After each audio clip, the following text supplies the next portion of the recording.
وسلموا تسلیما، اور آپ کو خوب خوب سلام بھی بھیجے، سلام کا تحفہ دیں. یعنی جیسے ہم نماز میں کہتے ہیں السلام علیک ایھا النبی ورحمۃ اللہ وبرکاتہ، تو السلام کا لفظ جو ہے مصدر ہے عربی زبان میں، اور اس کا معنی ہوتا ہے کمیوں، نقائص اور آفات سے پاک ہونا. اور تسلیم کا معنی بھی سلام ہے، وسلموا تسلیما، یعنی تسلیم کا معنی بھی سلام ہی ہے، وہ اس کا مصدر ہو گیا. اور مراد یہ ہے کہ آپ ہر طرح کی تکلیفوں اور آفتوں سے محفوظ رہیں اور نقائص سے پاک رہیں. اور جب ہم کہتے ہیں اللہم سلم علی محمد، تو اس کا مطلب یہ ہے اے اللہ محمد صلی اللہ علیہ وسلم کے لیے آپ کی دعوت میں اور آپ کی امت میں اور آپ کی ذکر میں ہر نقص سے سلامتی لکھ لے. یعنی آپ کو سلامت رکھ کس کس چیز میں؟ آپ کی دعوت میں، یعنی جو آپ نے دین کی دعوت دی،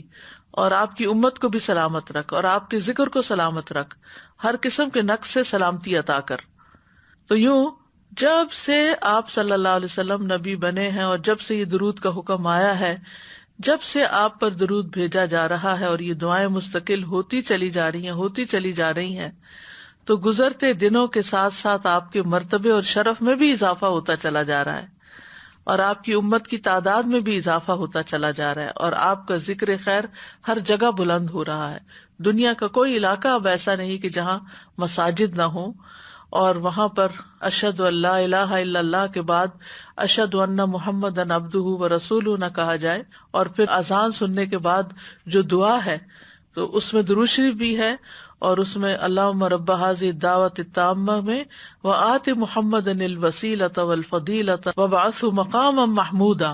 مقام محمود کی دعا بھی آپ کے لیے کی گئی ہے. تو نبی صلی اللہ علیہ وسلم کے لیے سلامتی کی دعائیں کرنا ہم سب کے لیے لازم قرار پایا، کہ آپ کے جسم کی سلامتی، آپ کے دین کی سلامتی، آخرت کے دن کی سلامتی. اور پھر یہ کہ السلام کا لفظ جو ہے یہ اللہ کے اسماء حسنی میں سے بھی ہے، یعنی اللہ تعالیٰ سلامتی دینے والا ہے. السلام علی النبی کا مطلب ہے آپ کے لیے ہر آنے والی آفت سے آپ کو سلامتی عطا ہو، نہ صرف یہ کہ دنیا میں بلکہ قیامت کے دن کی ہولناکیوں سے بھی، پلسرات وغیرہ سے بھی، یعنی ہر جگہ آپ سلامت ہو. پھر اسی طرح آپ کی شریعت سلامت رہے، آپ کی سنت کی حفاظت ہو، اور بیکار اور ایسے لوگ جو نبی صلی اللہ علیہ وسلم کی عزت نہیں کرتے، ان کے ہاتھوں شریعت اور سنت کی بے حرمتی سے بھی بچنے کی دعا ہے ایک طرح سے.